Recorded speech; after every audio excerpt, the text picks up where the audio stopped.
Since I last made a video, I went to London and I spent time with my friend Alex, and we went around loads of art galleries around London. And here's a couple of images of some of my favourite pieces of art that I saw.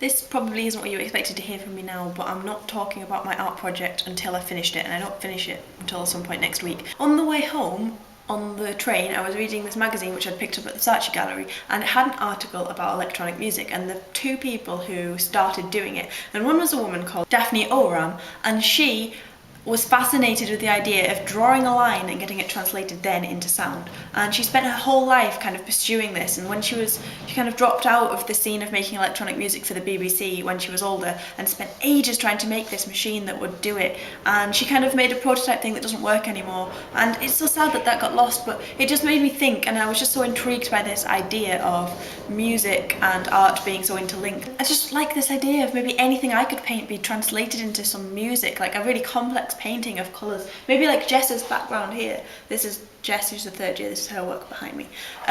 Something like that just being translated into music, and it was just such a wonderful idea that I had to share it with you. This woman, Daphne, also worked with a guy called Desmond Briscoe, and he was the guy who made the first electronic noises for Daleks, because he was working in the BBC at the time and they'd got all this funding for electronic stuff, which took them ages to get, by the way. But that's just another quirky thing which I thought you'd maybe like to know. And you can hear banging because there's people putting nails into walls for displaying things, and it's really annoying. That's it. That's just, I wanted to share that little bit of knowledge with you, and I am going to get on with my work, and I will make a video soon with all of the artwork I've been doing recently. It's changed quite a bit from my quotations idea, but never mind.